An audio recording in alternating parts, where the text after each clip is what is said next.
All right, it's about that time when we take a look at what's trending online. And of course, Kiliad Msafiri is here with me. Kiliad, good morning. It's good to have you back. Good morning to you, Ashley. It's a good feeling to be back in Nairobi. All right, congratulations once again. So straight to the topics. Let's start with Kakamega. Of course, this is hot. Kakamega man in shock after wife gets pregnant despite undergoing vasectomy. I mean, that must have left tongues working. I beg your pardon. Ashley, this was a very interesting development yesterday, and it blew social media, especially Twitter, because people were, you know, how Kenyans love to joke. Yeah. You know, this man got a vasectomy, then just a few months later, the wife got pregnant. So people were wondering, how come? And I've seen so many narratives, by the way. But one of the things people are saying is, in Kenya, if you want vasectomy to work, your wife must know. It's that simple. You have to be honest. Yes, if you want vasectomy to work, let your wife know. That's the only way it can work. But of course, that's just a joke. But I think it's a more complex things. I've tried to read a bit about it, even from what the guy was narrating. It seems that it doesn't work immediately. I think that's what most people don't know. And I also didn't know that. I thought it's just something you go and it's done and immediately it works. But it takes a few months. Apparently, it's supposed to take at least 20 ejaculations from the man for, I think, just to clear the remaining semen that might have been left before the cut was done. Yes, and so people are advised by medics to at least use protection or continue with family planning before actually until the procedure is approved by your doctor, until they do I think a sperm count and all those tests. Now they can tell you are now safe, you can go about your normal business. But of course, it was a very interesting development, many theories coming out, but it's something that I think our readers and our viewers will want to understand. So I think we will be doing follow-up stories just on this issue. Yeah, we should, because I honestly didn't know about that. It takes more than, I think, around 20 ejaculations for it to actually be effective. But also, it could be that, or it could be what everyone else is thinking. I mean, who knows? This is Kenya. I heard there was a gym guy involved anyway. Oh, okay. Well, let's not get to that. That's not our business. But anyway, something else that's trending, of course, is the Shola massacre. Every time I listen or I see something about this story, I'm still left in awe. It's so shocking that this could actually happen amidst all of this. I mean, are people still talking about it? Yes, Ashley, I think this is one of the saddest things.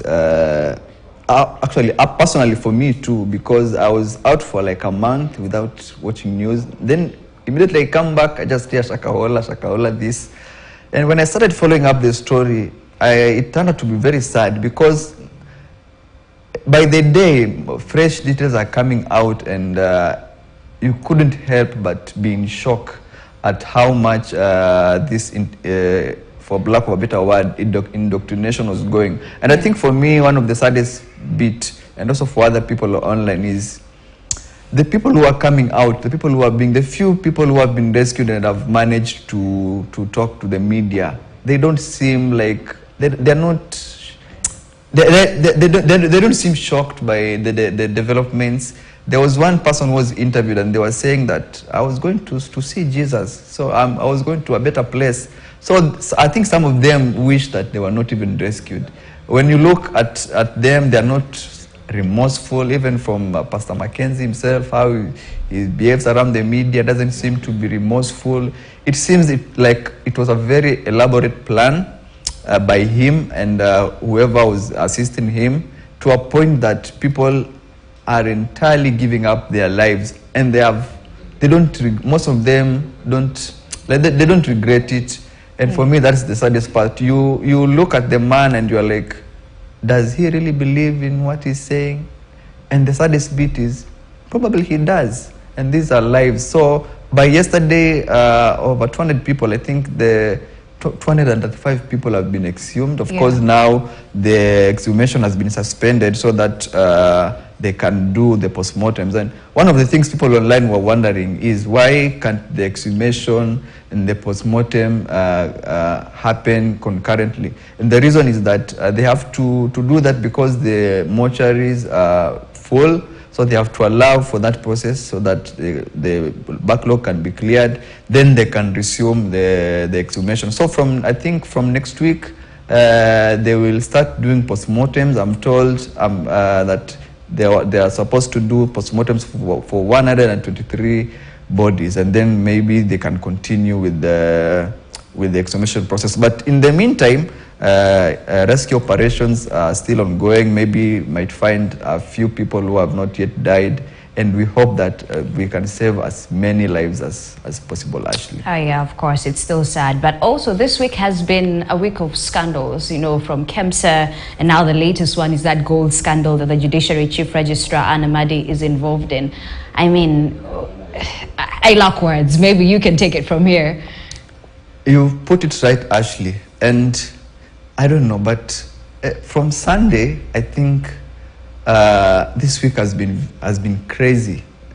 As a Kenyan, I'm not speaking as a Kenyan who watches news every day, I don't think even even mentally, it's honestly sad, because let me give you a breakdown of how the week has been, Ashley, so that you can understand what I'm saying. We had the president's interview. Of course, he commented a lot. He commented on the tax policies of the government, and from his conversation is that more taxes are coming. We can't avoid them. Kidogo, KEMSA happens, and apparently we have over 200 employees who have been working from home, but they have been on the payroll of the agency, and that's billions of taxpayers' money that has been lost. And then just before we breathe, the EPRA releases the new fuel prices. Kerosene rises by about 15 shillings. And you know kerosene is that fuel that is used by the common mwananchi. So you can imagine how much it has been. And then before you know it, the sugar prices are up to 400 per 2 kilograms. There is no break for the Kenyan. And then now there's from the sugar prices, we get now to hear the story about the sugar that has been contaminated in mercury. Remember, Ashley, in 2018, we were in the newsroom when that story broke about sugar that has been contaminated with mercury. And there's no break for Kenyans. And now Chief Registrar for the Judiciary has been involved, has been mentioned in a fake gold scam. And most Kenyans online, I've seen on Twitter this morning, most Kenyans online do not want to believe that she's guilty. And of course, I've seen some people, a few people saying that maybe she needs to step down or to be suspended so that investigations can continue until the case is done. So it's been a crazy week, Ashley. Well, it really is. But all in all, we thank God, right? We're happy, we're healthy. That's all it matters for now. The rest, what was ni mambo ya dunia. So we'll take it as it goes. But thank you so much, Kilian Msafiri, for that.